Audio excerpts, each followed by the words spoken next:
Good evening, everyone. Welcome to the Bearded Bama Bushcrafter. I was talking to a couple of my friends the other day about some things with the YouTube channel, and they gave me some really good ideas, so I'm going to follow through with it.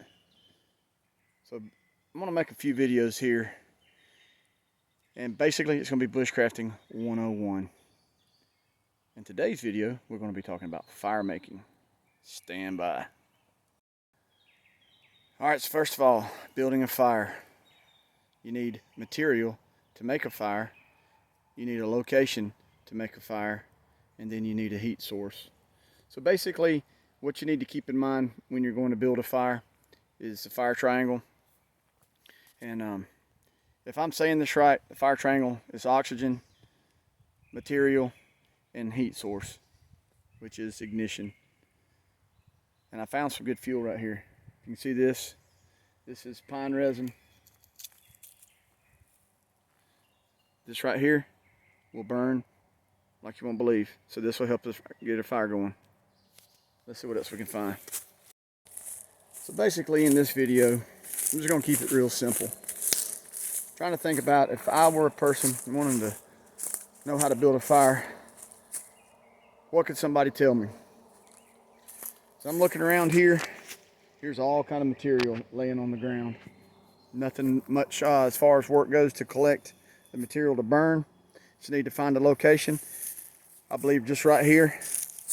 I'm going to clear me out a little area. You want to think about what's overhead, depending on how big your fire. You don't want a real big fire unless you're trying to signal. And if you're trying to signal, I don't think you want to be down in the woods. You'd be out in the middle of a field somewhere if you're trying to do a signal fire. So right here, took my foot and just cleared out a little area. And now I'm going to collect some material and we'll see about getting this fire going. All right, many of you guys who've been following me for any amount of time, you know that I love fat lighter. And I have found some right here. I believe this is. Oh yeah. Oh yeah, this is good stuff right here. Boink.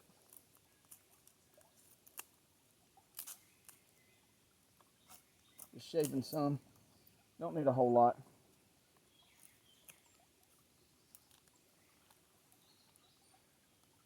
See that? Just getting a few splinters here.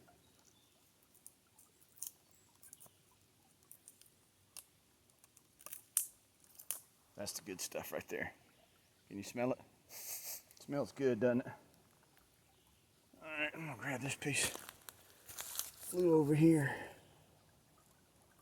Well, I thought I was.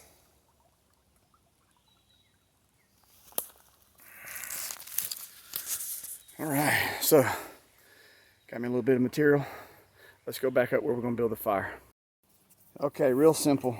I like to build a little base and collect some wood about the size of your thumb or index finger and just build you a little base. Nothing fancy. I like to do this to get the fire off the ground. Wet conditions, it really helps you get the fire up, and also it helps air to circulate under and draw up when you get the flame going. Probably one of the most important things about building a fire is just preparation. You really should never be in a hurry to build your fire. You know, the situation can dictate that. What I'm doing now, I'm going to trying to split this without cutting myself. You want to avoid all mechanical injuries as much as possible when you're outside in the woods. Two sources that I have on me to start the fire.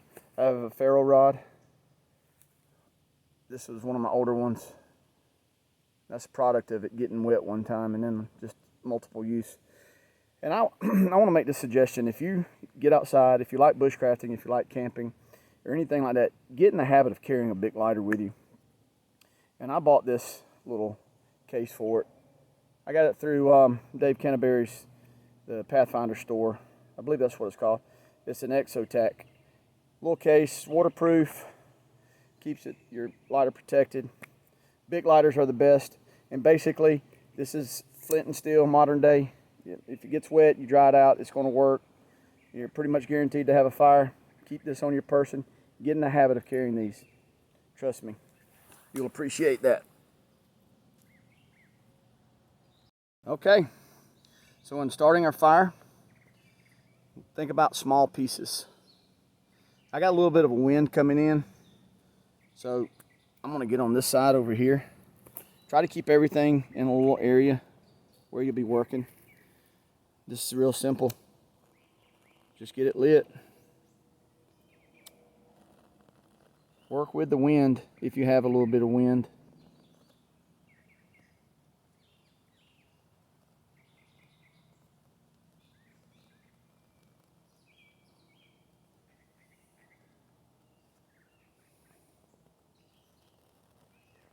And all you want to do is just build it up. That simple. That simple.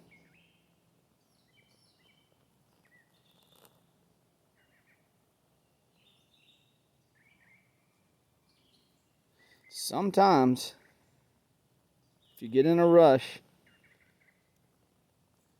you're going to have problems of getting your flame established. Doesn't take much. Get it established, and then you just slowly build it. Remember our piece of pine resin?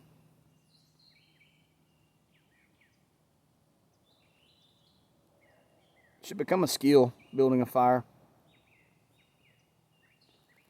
Shouldn't be, like I say, I can't say it enough, you shouldn't rush it. And then just slowly, small pieces, nothing big. When it snaps, it's good and dry. Snap, crackle, and pop. And just slowly build your fire. Fun thing about it, I didn't want to get too advanced. There's all kind of ways to start your fires. Bow drills, man, bow drill, that's definitely something. I've let myself lax on that. And then as your fire gets established, just start putting bigger pieces on. Bigger diameter. That's probably about the size of a pencil. Hear it snapping? That means it will burn good.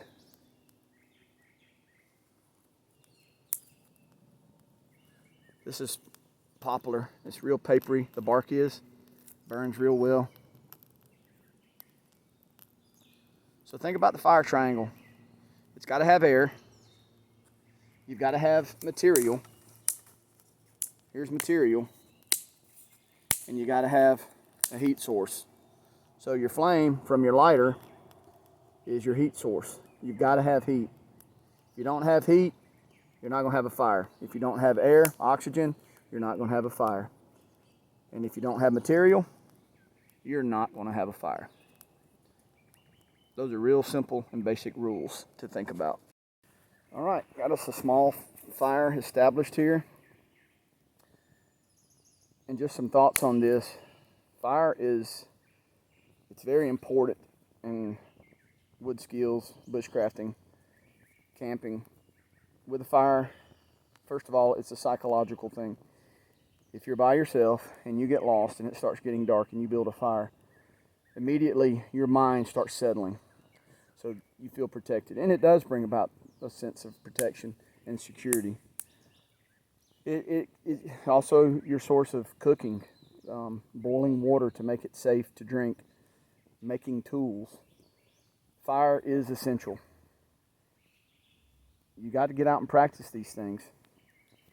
You don't want to wait until you're lost or you're cold and wet on a canoe trip or a hiking trip and you're stuck outside in the wet.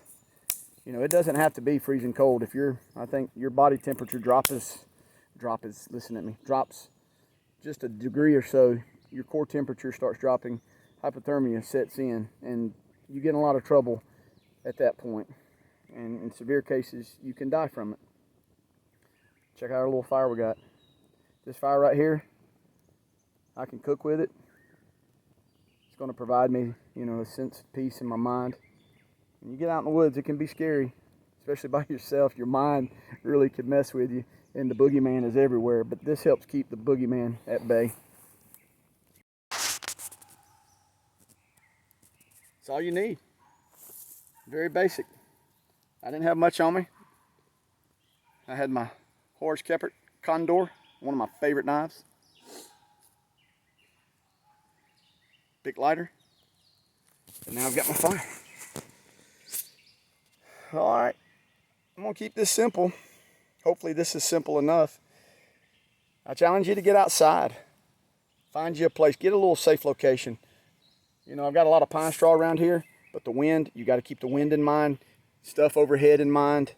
The wind is a big part because it can blow ashes, fire embers up into this little hillside if I wasn't careful enough, and you don't want to start forest fires. Thought something creeping up on me there. But I hope you guys enjoyed this video. This is basic bushcrafting. I think that's what I'm going to call it, Bushcrafting 101. I'm going to do some other videos as we go along. Keep it short, keep it simple. I hope you guys, it's midweek, it is hump day, it's Wednesday. And I'm going to have to get up to the shed here in a little while and do my workout. Hope you guys are keeping fit. I'm trying to watch what I eat and just trying to improve myself. I don't want to go downhill. I want to keep going uphill. I want to keep getting better. So guys, you take this little fire example here. Get outside, like I said. Find your little safe location. Get you a big lighter. Work with it. Get you a ferro rod. You can find these things on the internet. They're all over the place. Work with it. Don't wait until you need it to try to work and build a fire that may save your life. You want to have these skills to a basic understanding and build upon it from there. Because once you get out and need it, it's going to be too late probably by then. And you may spend a cold, frigid, chilled, scary night without a fire. So guys, y'all take care. Have a great week. I'll see you later.